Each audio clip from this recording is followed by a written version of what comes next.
Now that we've found the analytic solution for the Fourier series expansion of our function, we want to take this into MATLAB so that we can actually implement it to see how taking a different number of terms of the Fourier series is going to give us different results when we compare it to the exact function that we were given. So we can use this information and we can go into MATLAB over here that I already have open. So first we can just put in some general things we know. We know that for this function our period was 3 seconds. And we can solve then the angular frequency was 2 pi over the period.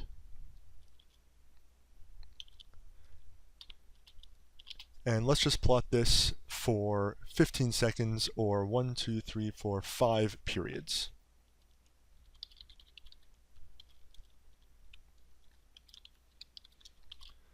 This 1000 here I'm selecting pretty much arbitrarily just so I can get a good plot out of it. So I'm taking 1000 time steps between 0 and 15 seconds, which is again 5 periods of my function. I can start by just, let me make this large here. We can start by just plotting our original function. Actually, I do need it smaller. So the actual function I'm going to call x. So remember, this was just this ramp that repeats itself. So it's going to be 5 times t divided by 3. And if we plot our time versus x, and just as a black line for now,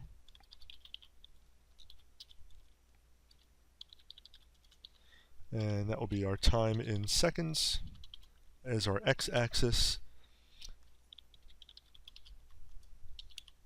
and our y-axis is going to be x.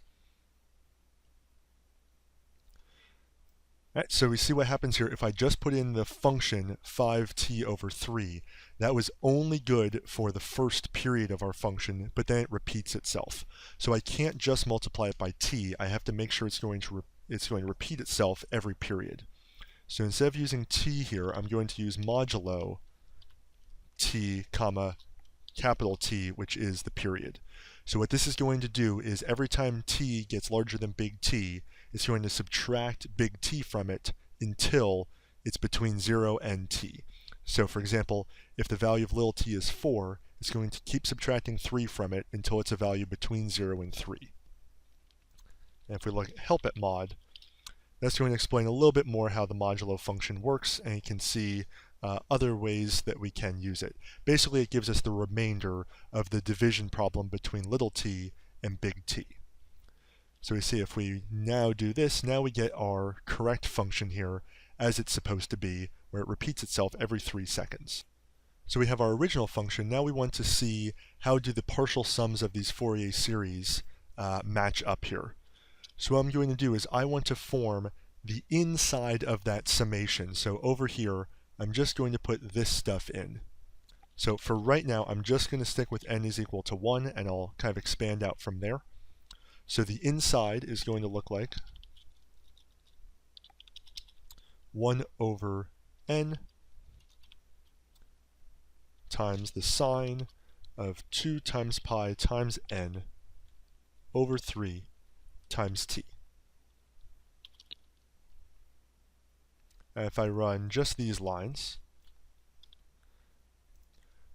what this has given me, because I have 1000 time steps between 0 and 15 seconds, this is the first partial sum.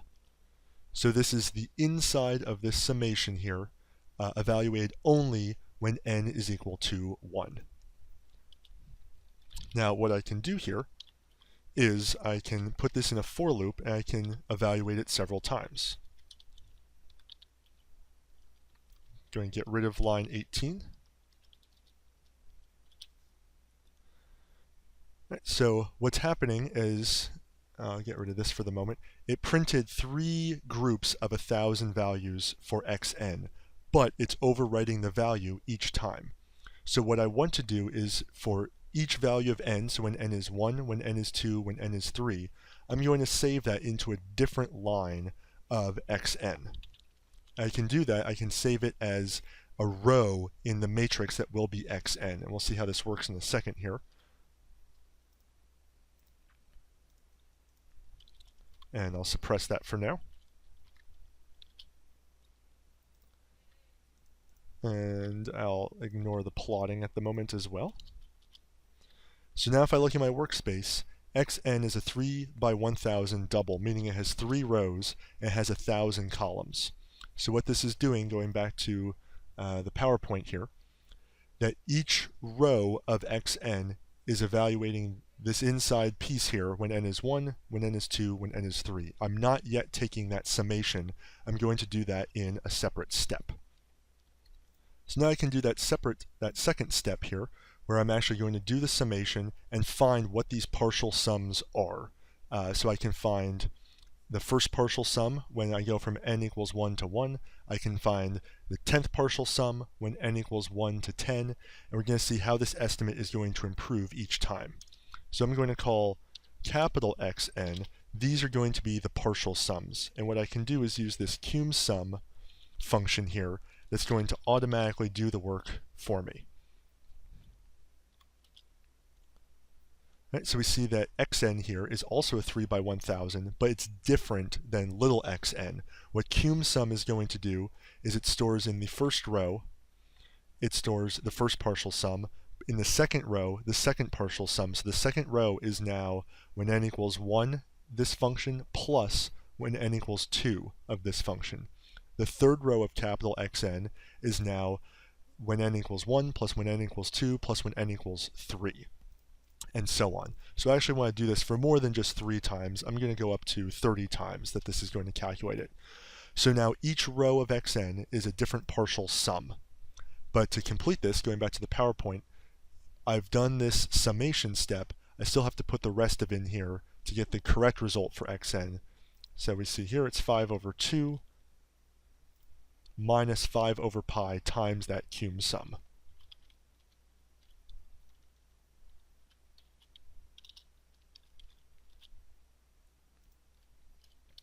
Now I can start to compare different truncations of the Fourier series to my original function. So let me put this plotting stuff back in now.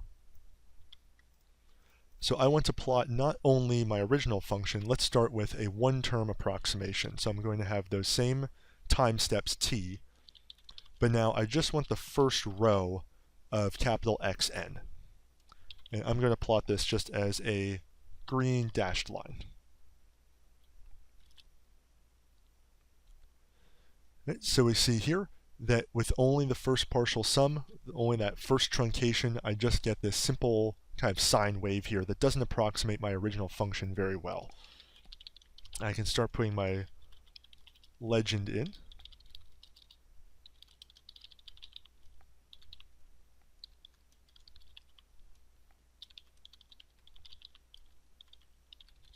So I can remember which is which.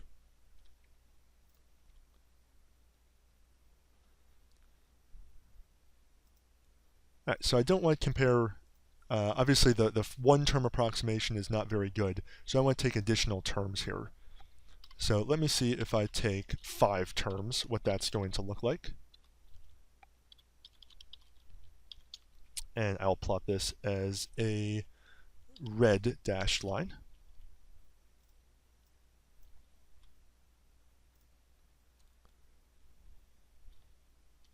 That means I made an error here in line 19. It's minus 5 over pi. That's why it looked kind of weird. All right, now it's matching up better. All right, so we have the one-term approximation is the green. The red is the 5-term approximation. So let me put that into my legend as well. So we see it adheres a little bit better to this ramp, but it's still overshooting at the top here. It's overshooting at the bottom down here. So I'm going to put in one more approximation before it gets too cluttered here. I'm going to look at the 15-term approximation. And I'll look at that as a magenta line. Maybe cyan will show up better. This is 15-term.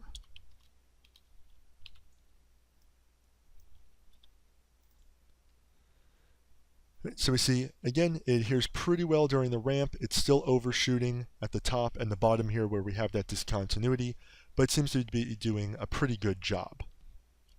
We want to more quantitatively evaluate what is really a good job here. So we want to calculate one measurement of the error. And the measurement of error we're going to use in this example is I want to compare for every point where they match up, what is the square of the difference between my approximation and the actual value of the function. I'm going to add all of those up, and that's what I'm going to call my error. And I want, ideally, that to be minimized, so the more terms I have, we expect that error to be smaller when I add it all up.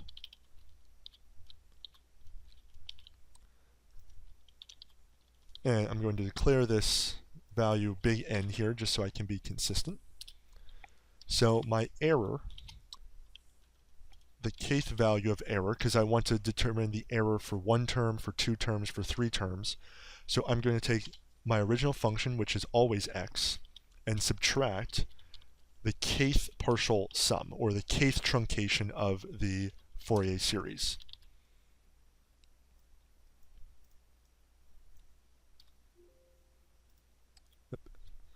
Rerun this whole section. Right, so I'm taking the difference between the two. What I forgot to do was take the norm of it. And what the norm is going to do, again, if we look in the help here, it's going to tell us exactly what norm does, but it takes every entry in this vector, it squares it, and that sums it together. And that's exactly what we want to do to determine our error here, is take that norm. And now what I can do as a separate figure, I can plot how many terms I'm taking, which goes from 1 to n, versus the error with that using that many terms.